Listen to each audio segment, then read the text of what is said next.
Halo semuanya, nama saya Miftah Rizky Alamsyah. Di sini saya akan membuat sebuah video penjelasan terkait proyek yang telah saya kerjakan pada program PBI Rakamin Academy X IDX Partners.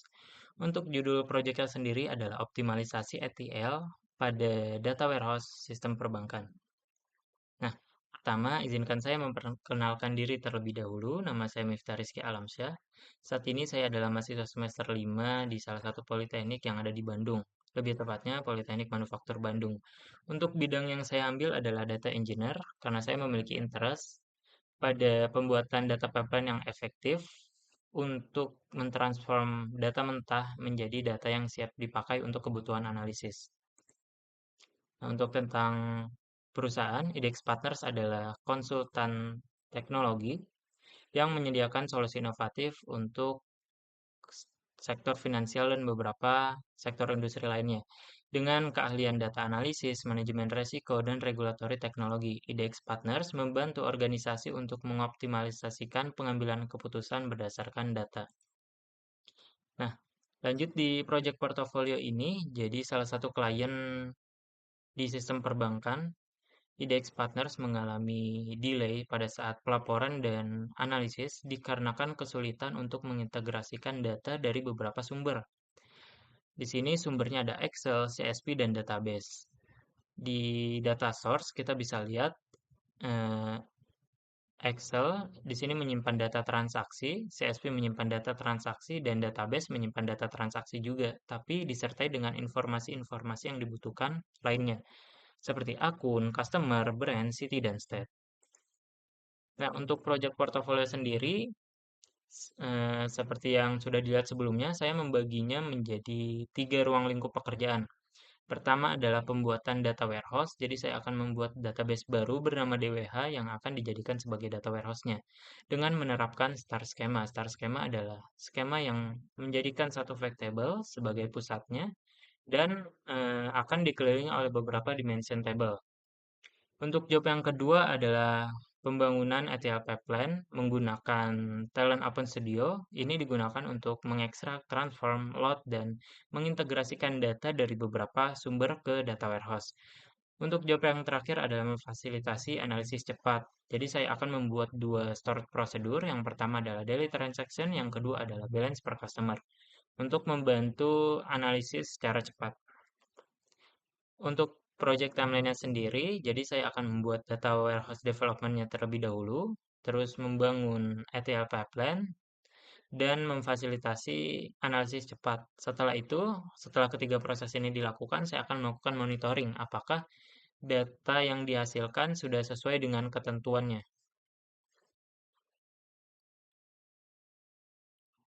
Nah, pada tahap yang pertama ini adalah data warehouse creation. Jadi saya akan membuat sebuah database baru bernama DWH menggunakan SQL Server.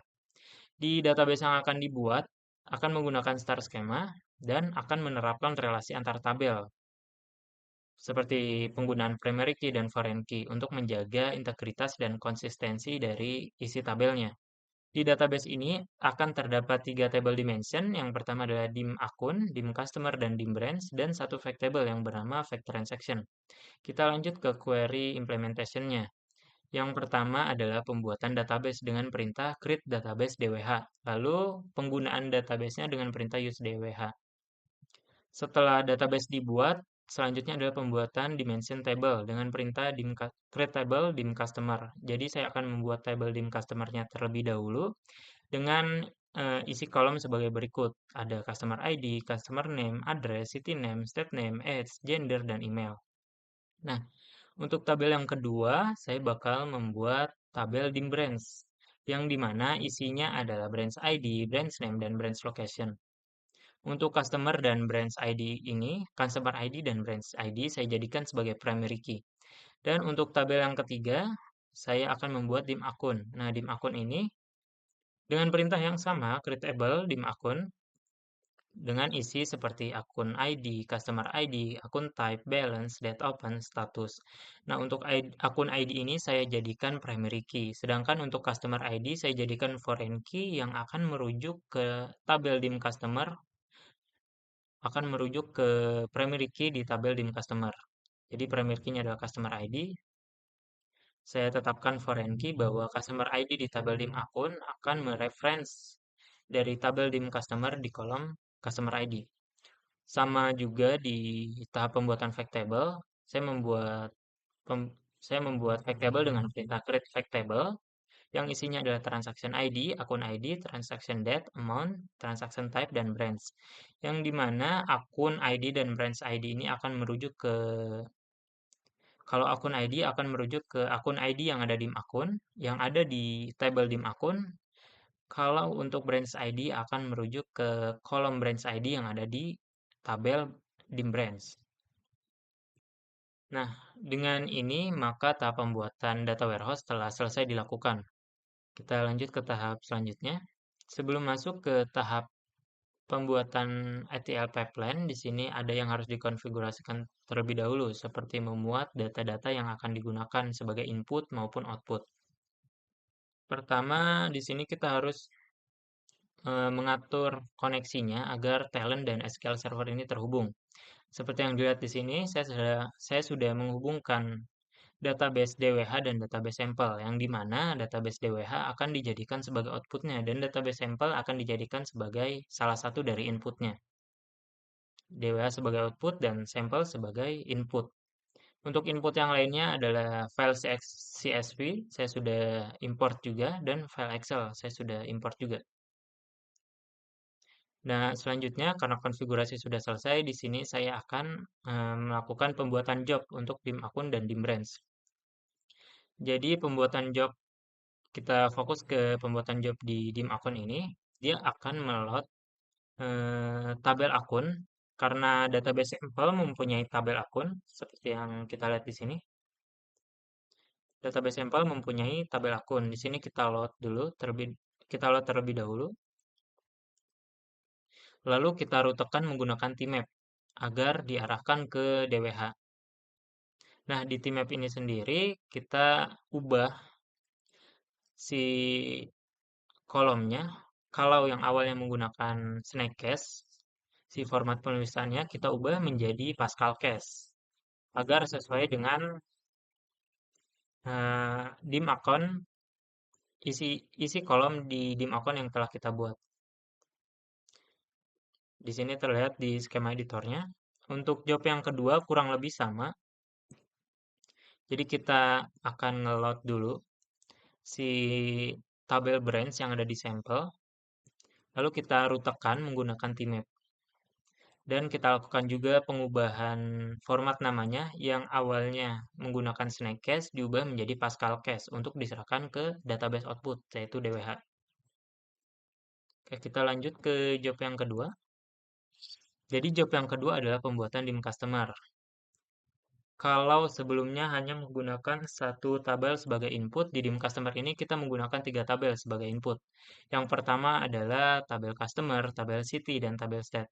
3 tabel ini berasal dari satu database yang sama, yaitu database sampel. Kita bisa lihat dari tiga tabel ini akan dilakukan join menggunakan tmap. Di proses joinnya, pertama di sini akan disediakan dulu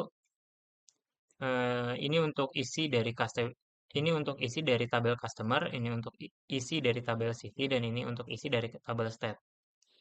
Saya menerapkan bahwa city ID ini akan dijadikan sebagai foreign key yang mengarah ke city ID di tabel city, sehingga dia bisa memuat city name-nya untuk diserahkan ke tmap. Sama dari yang proses sebelumnya, jadi di sini kan ada state ID akan saya jadikan sebagai foreign key dan mengarah ke primary key yang ada di tabel state. Jadi sehingga state name-nya bisa diarahkan ke tmap. Setelah dilakukan join data, di sini saya melakukan konversi format sesuai dengan ketentuan untuk kolom-kolom seperti customer name, address, city name, dan state name akan menggunakan huruf kapital semua di isinya. Dan untuk kolom yang lainnya diisi seperti biasa, seperti customer ID, age, gender, dan email. Di sini saya menerapkan sebuah expression dengan string handling upcase dengan menyesuaikan row-nya. Jadi ini untuk tahap pembuatan dim customer-nya. Nah, untuk job yang terakhir adalah pembuatan job untuk fake transaction. Jadi untuk job terakhir yang saya buat, saya akan memuat data dari beberapa sumber.